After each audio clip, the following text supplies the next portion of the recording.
vedare tinokuchingamidzai zvekare kune chimwe chirongwa pano paZim Facebook Secrets and Confessions. Tadzoka zvekare nemamwe mamessages. Regedzai tibva tapinda mumamessages edu atadzoka takakubatirai. Message yedu yekutanga yakamira sekudai so: hanzi makadi zvenyu mukoma, ndinokumbirawo kuti muge muchindiposterawo nyaya yanguwo makaviga chitupa changu. Ndauyawo pano ndine confession yangu iyo yandiinayo. Hama dzangu, please help me. Kana kuine ng'anga dzine masimba, the most powerful ng'anga yamunoziva mukoma Nash, kana muine mafone numbers ndipei so that ndige ndichizobatsirwa nekudzifambira nyaya dzacho in advance. Pari zvino hangu handisati ndava nemaproblems andiri kusangana nawo, but ndiri kutya mukoma Nash. Apa ndainge ndagara ndichingonzwira friend yangu Godo paakazotanga kurwara manje, ndikabva ndachizoita attack maJapanese, ndikabva ndachizotanga kudanana nevamwe sugar mama avo vaainge achidanana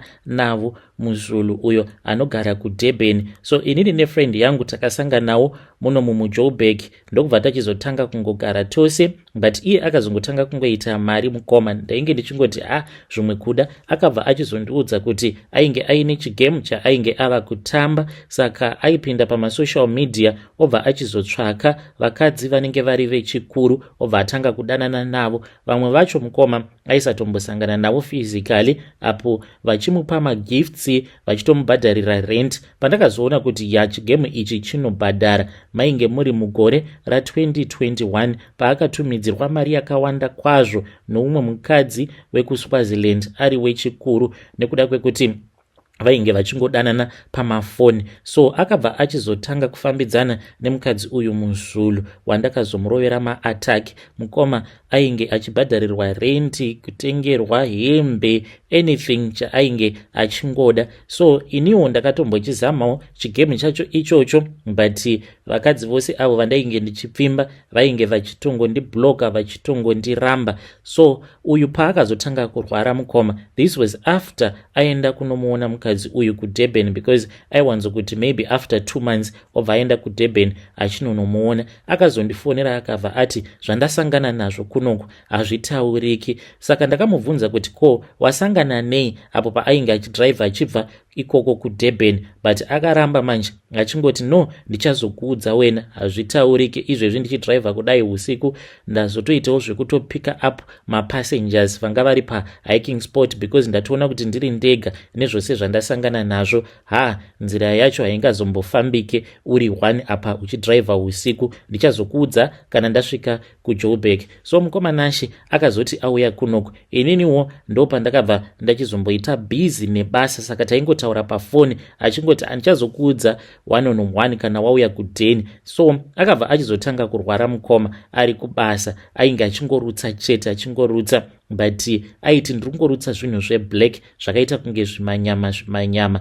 Then akazoti the following day ndichizama kumufonera, foni ainge asingabati. Ndikabva ndachizofonera imwe girlfriend yake, akazoti ndakangonzwa zvichinzi akaendeswa kuchipatara, hanzi anga ava kusanzwa zvakanaka, ndokubva aendeswa kuchipatara nemurungu wake. Ndokubva ndafonera murungu wake paya akabva azondiudza kuti zvechokwadi ainge akamuendesa kuchipatara. Ndakazoendako kuchipatara kuya mukoma.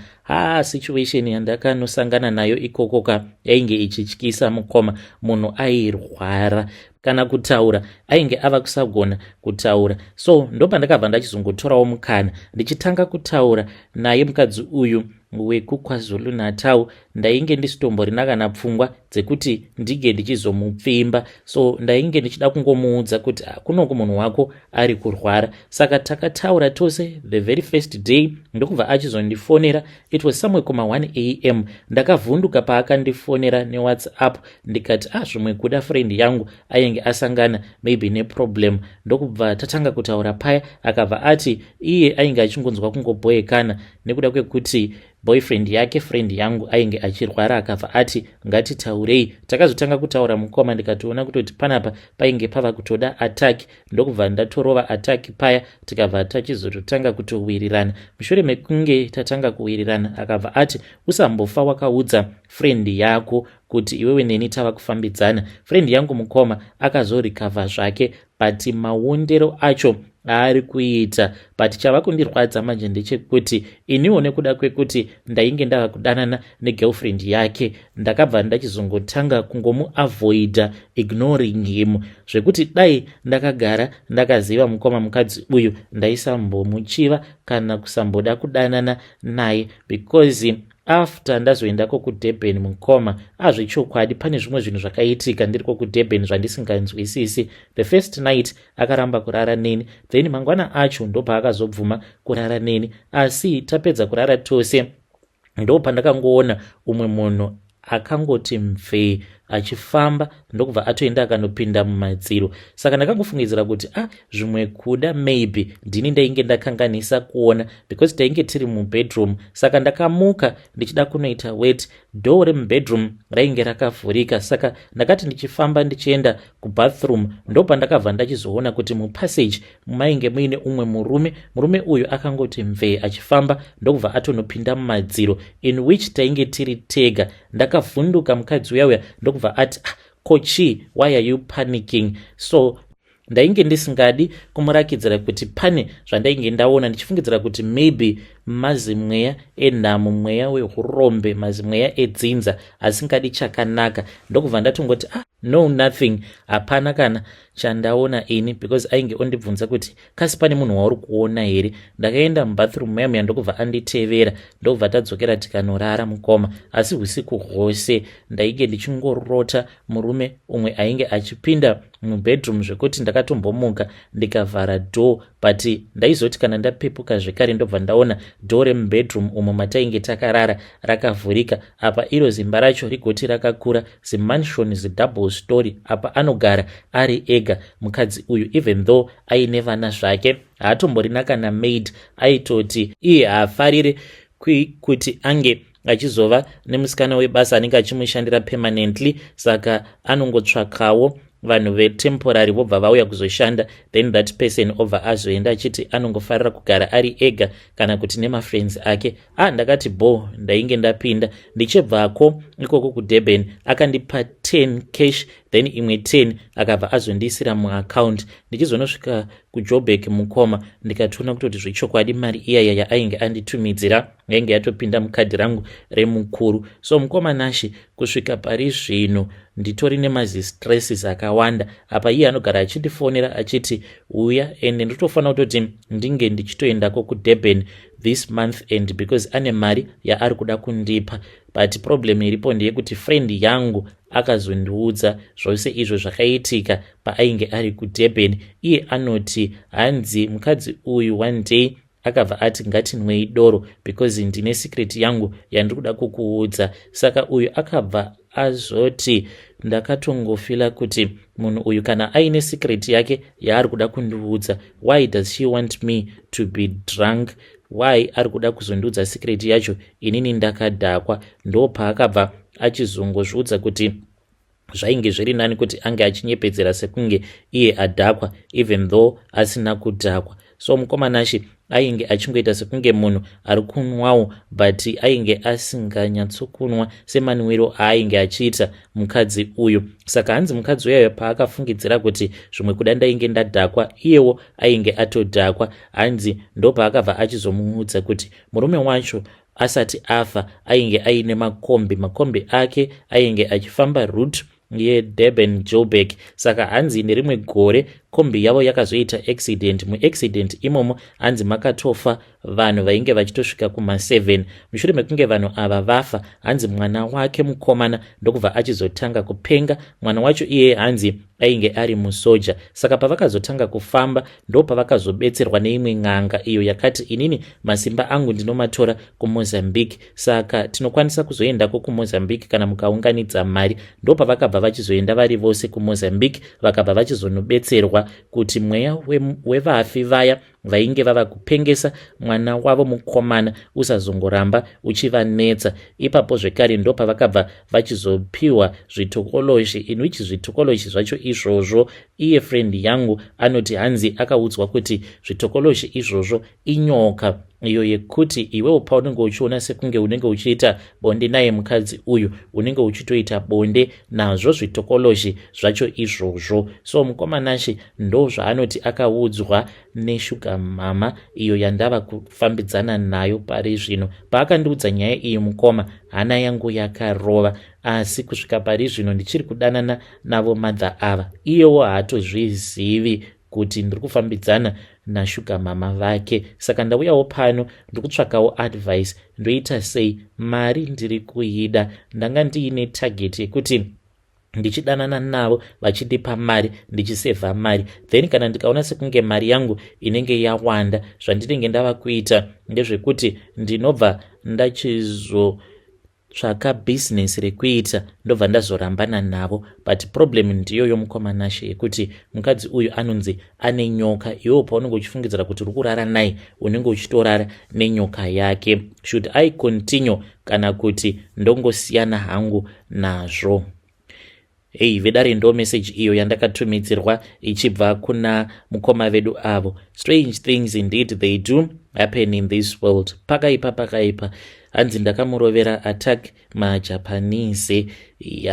Zvakangooma hazvo veduwe. Rekedzai tibva taenda panyedu inotevera. Nyedu inotevera yakamira sekudai so. Hanzi makadi zvenyu mukoma, ndinokumbirawo kuti munge muchindiposterawo nyaya yangu makavika chitupa changu. Ininiwo ndinoda kureurura kuti vatezvara vangu vakazofa zvavo, but mukoma vakazofa ndichivadya mari. Vatezvara ava mukoma vakauya kwandiri vakabva vandiudza kuti ivo vainge vachindida, ndikabva ndati no problem, sezvo vainge vari murimiwo vachipota vachiendesa fodya dzavo kuauction, vaitobata mari mukoma, zvekuti by the time pandakazotanga kuvadya manje vamwene vangu vakambotambudzika vachinyimwa mari yose iyoyo ndini ndainge ndichingoipiwa mari yacho iyoyo. Mukomanashi ipapo ndo pandakazoti kuna vatezvara vangu, iwewo kana uchindida unofanira kuti unge uchitengera amai vangu mombe 2 so that ndige ndichizobvuma kurara newe.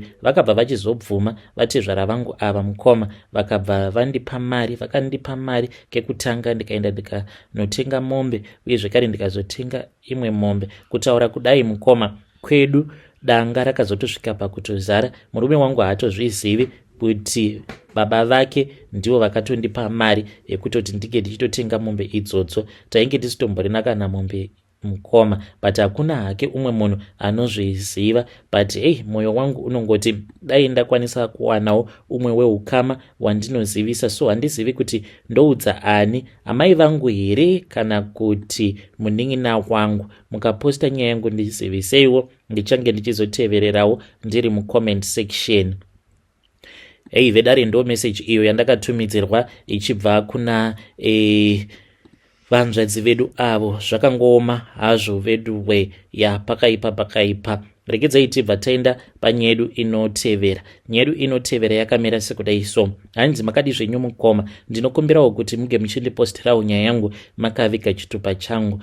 Iniwo mukoma, nyaya iripo ndeyekuti ndiri kuda kuti ndige ndichizoenda nevana kuma-DNA, asi mari handisati hangu ndava nayo. Mukomanashi dambudziko parakazouya ndepekuti ndainge ndava kuda kuti nemudzimai wangu tinge tichiitawo mwana wenumber 3, tagara tiine vana vedu 2, kana kuti ndingangoti iye agara aine vana 2, because vana ava ndinotozviziva kuti vana vaakatohura, havasi vana vangu. This is after ndaenda kumadoctors ndakasacrifice mukoma mushure mekunge tazama nepose patainge tichigona napo kuti tinge tichiita umwe mwana, ndikaona zvichiramba. So mukomanachi ndakabva ndachizonzwa nevamwe vachiti kana uchida kuona kuti iwe unozvarisa, vanhu vainge vachingotaurawo in general, vakabva vati kana ukaita masperms obva wazomaisa mubhaketi rinenge riine mvura, then kana akanyura it means kuti unenge uchiita vana, kana akasanyura it means kuti unenge usingaiti vana. Ndakazoita experiment iyoyo kakawanda mukoma, ndichitoona achitongoramba ari pamusoro pemvura pasina kana rimwe zvaro rinombonyura. So ndakangofungidzirawo kuti zvimwe kuda. So ndakazoti ndaita mari mukoma ndokubva ndachizoenda kumadoctors, then vakabva vachizonditesta yavanoti sperm count, vakabva vanditi the chances ekuti ndinokwanisa kuita mwana they are quite slim. Saka ndakazotaura nevamwe doctor ndikabva ndavaudza kuti but ndagara ndiine vana vaviri, but doctor vave vakabva vatoti no, inini kana ndakatarisa handisi kuona sekunge idambudziko razotanga izvezvizvi, but iwewe ndo zvautori wakatozvarwa wakadai, so machances ekuti unge uchizotoita vana they are quite slim. I can give you 0.1% yekuti unokwanisa kuzoita mwana. So mukomanashe zvakandibata, but akabva ati no, it is okay, what you can do is you can go kuma DNA, but I just want you to be ready because from what I have seen my analysis angu iwewe you cannot, and you cannot, it is in your nature kuti autokwanise kuita mwana. So I thought kuti maybe ndakati ndaunganidza zvekare mari ndikabva ndachizoenda kune vamwe doctor ndikavaudza explanation yose yandainge ndakapiwa nadoctor vaya vakabva vati well let us test you. Zvechokwadi mukoma he came up with the same conclusion yandakapiwa nevamwe doctor vaya vakabva vati I agree with him. Inini handisi kuona sekunge kumashure wainge umbori munhu aikwanisa kuitawo vana. I don't think it is possible. Nezvose zvandiri kuona maresults ose awa ari pamberi pangu, he read everything. Zvimwe zvacho zvandainge ndisingatombonzwisisi nanhasi uno mapapers acho ndichiri nawo ndakamaviga hangu. So I know mukomanashi kuti vana vose ava vari vaviri havasi vangu, because vana ava mukoma vakaitwa between the period ya2011 kuzonosvika pana 2015. Inini ndini ndakatanga kuyawo kunoku kuSouth Africa ndichisiya mudzimai wangu, saka aizotoita zvokunditevera.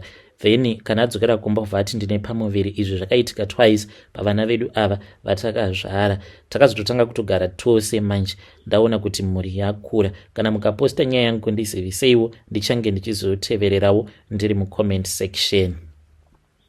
Hey vedare, ndo message iyo yandakatumidzirwa ichibva kuna mukoma vedu. Hey, zvakangoma hazvo vedu we, hanzi ndakamboita imwe stress yekuti ndakatombofunga kuda kuzviuraya, but I'm still alive. Ndoda kuti mhuri yeZimbabwe inge ichindibatsirawo ipapo. Is it possible kuti uchinzi une 0.1% here yekuti unokwanisa kuita mwana? Can you have a child with less than a percent? Yeah, it is very painful. Ngatitaurei navo mucomment section.